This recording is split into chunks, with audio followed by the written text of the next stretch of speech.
A young girl in their society was found dead in the woods at the hands of one of the great wild monsters, but death hadn't been recorded amongst the society of hogs in more than 2 generations. She was brutally mauled. Her body was found by travelers the next day and brought back to the city. An investigation was started immediately to find out how such a tragedy could possibly happen. It turns out that the little girl was playing at the edge of the city and wandered off from her friends to follow a small, fluffy hare. The hare was the cutest thing she had ever seen, so she chased it through the fields, towards the woods. The story was recalled by the other kids with her that day as they saw her run off, and, well, that story basically tells itself. It wasn't long before the new leader seized on this story and used it to condemn the hares. The people were angry, and he knew it. He used it. The girl was set up as a martyr, a godlike figure that some of the people began to worship. Shrines were erected around the city, and a movement was started.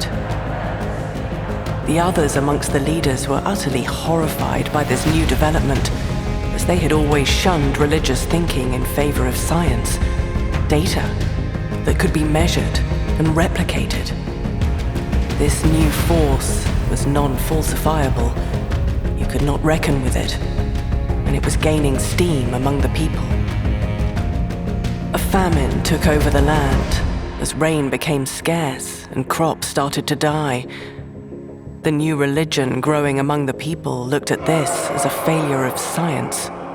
The new leader rode this wave of resentment against the skeptical class, and by the next election, won a massive majority and mandate by the people. The new people, the new ideas, the new religion. The deified girl's face was monumented around the city and countryside, and fundamentally became the religion of state. But the new leader was not religious. It was simply a means to an end. He neither worshipped the girl nor cared about her story, beyond how it could be used to launch him into power. And thus, he succeeded with his wicked plan. The hares were immediately singled out as animals or pests to be disposed of. He turned the people's anger against them and blamed the hares and the scientists for the famine that was still plaguing society. War soon broke out, with the old leadership and their supporters against the new, powerful leader and his forces. The great hogs were at war. The world was at war. And every animal was drawn into it, whether they wanted to or not. But many of the other animals, including the hares, sided with the scientists. And after a few years, the war began to turn against the new leader, and it looked as if hope may be at the horizon soon. Thus, the new leader ordered his soldiers to hunt the countryside for any advantage that may turn the tides in his favor. Venturing into all 4 corners of the earth, these troops scoured the Mar, investigating every rumor, every theory, everything. A small village, many days' walk from the central city of the leaders, sat just at the foot of the great-grandfather mountains. These mountains were very old, very, very old. A deep set of caves ran under the mountains, but the locals knew not to ever venture inside, as many stories of animals getting lost forever inside them are told by the elders to their children. But it is not because these caves go deep and branch off at many points into the darkness. Rather, there is something dangerous that lies in the deep, something unearthly, something that drove their ancestors mad. And it was exactly this that motivated the leader's troops into the darkness to investigate. And it is there that they disappeared, almost all of them. Weeks after the troops disappeared without communication, the leadership sent out a new investigating party to find them. They searched at all entrances of the caves and roamed the foothills. After many days searching, nearly ready to give up, they stumbled on a lone figure hobbling weakly through a small village. The villagers ran from this figure, hiding in their homes, screaming in fear at the other locals. "Plague!" they yelled. "Sickness! Sickness!" It became clear as the soldiers approached that this figure was once like them, one of the noble hogs, the leaders. But this figure was a decayed, emaciated visage of its former self. The skin had turned from pink to sickly green and almost black. The hair had fallen out. The eyes were sunken, and pus festered out of open sores around his body. As the soldiers drew near, their captain ordered them to approach no further as the figure turned to face them directly. His hands were clasped tightly, as if to shield something within. He drops to his knees, whispering hoarsely, "It's inside. Inside." And just like that, whatever life was left in him expired, and he collapsed to the ground as if he was made of only paper. The commanding officer drew near, and with his rifle pried open the hands of the deceased figure, only to reveal something that looked like a very small fungal growth, yet more alien, like nothing he had ever seen on this earth. Its fruiting body was jet black, with fluorescent yellow tendrils reaching away from it. These tendrils moved on their own, almost like they were vibrating together. The officer collected the sample in a small pouch, leaving the deceased body on the ground. Little did he know that the contents in that pouch would be instrumental in turning the tides of war in a way so catastrophic and unpredictable that this world would change. Of course, the world is always changing, but not like this, never like this. The boy remembered this story vividly. He remembered his mother reciting it by the firelight.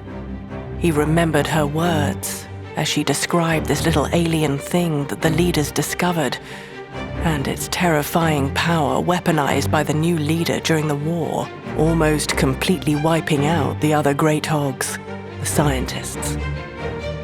It was no mere chemical weapon, though it had this effect in spades, but it could infect a single organism that would in turn utterly devastate the entire village without the attackers so much as lifting a finger.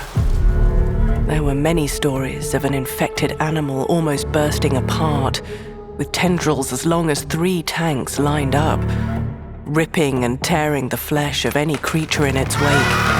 Creatures would explode in a pool of blood as these alien-like arms destroyed any moving thing, infecting new hosts, which would carry on until the entire village was covered in the blood and body parts of the innocent lives shredded by this monstrous force. Even the little children were shown no mercy, as their legs and arms were torn from their bodies, with new tendrils reaching out from the wounds. This force would ultimately stop once the entire village was destroyed, somehow, always under the control of the new leader. But how? How could such a devastating force be controlled? How? The boy often had nightmares of these wire-like tendrils, though he had never seen them in real life. So many dreams of exploding bodies and pools of blood running like a river. So much suffering. So much crying. God, please. Now, it definitely occurred to the boy the incredible dangers that were in this dark world, and how this danger would exponentially increase as he ventured further and further from the central safe area. But sometimes a child is meant to disobey their parents, for better or for worse.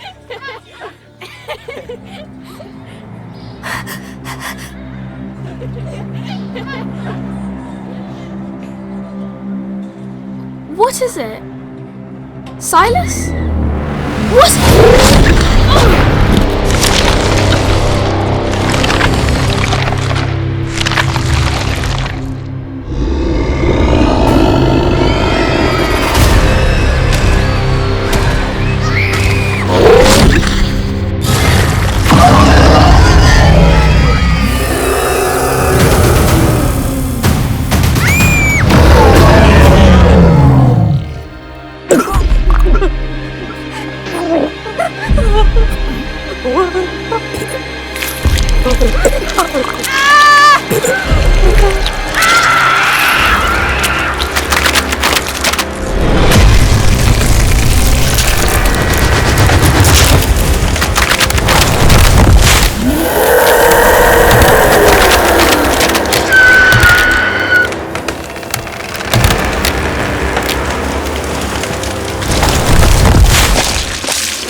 What happened? Where are the others? They're dead. There's nothing left. There's nothing left. What happened? What happened? Say there ain't no way to go. It seems that I'm just built that way, and the innocent just feels so bad. And when I die alone, I can't say, oh no, why did you build everything that way? 'Cause you do just what you do, so I blame it all on you. And that feeling of electricity when we cry holy, holy, holy.